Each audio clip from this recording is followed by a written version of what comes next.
1 year ago today, something happened in Tobago that honestly nobody should have been shocked by, but yet we stood idly by and didn't do anything until this thing happened.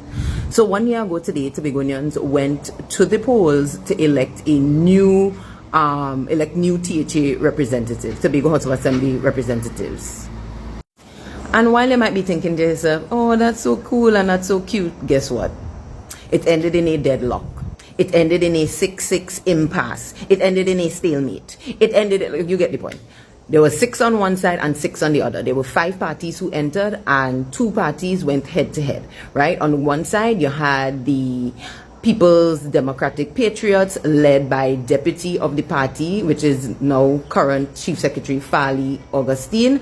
And on the other side, you had Tracey, Davidson-Celestine with the PNM. So both sides won 6 seats, right? Because there were 12 seats up for grabs.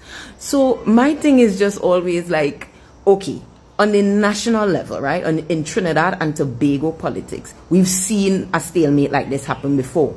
So did it not occur to anybody that, hey, maybe we should change Tobago's numbers, because if this ever happens, will we just delusional and thinking to ourselves, this could never happen here, you know?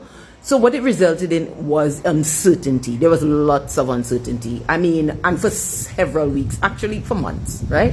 So what we had was some people arguing that maybe if somebody crosses the aisle, you know, some PDP person goes over to PNM or some PNM person goes over to PDP, that, you know, that would solve the problem. And it would have solved the problem, but obviously no side wanted to give up any ground. Others were saying that the parliament had to pass a bill in order to allow for Tobagonians to go back to the polls, because the new THA couldn't even be constituted on account of the fact that it couldn't really be formed, right? It couldn't be constituted because they had this 6-6 impasse. Of course, we know how things ended. Parliament did pass a bill, but they moved the number from 12 to 15. And I'm like, why would you bypass 13? Like, I don't know. I don't know how to make it make sense.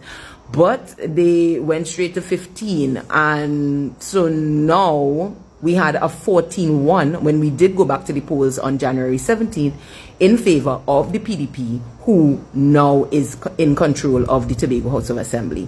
If you want more Tobago-friendly content like this, you know what to do.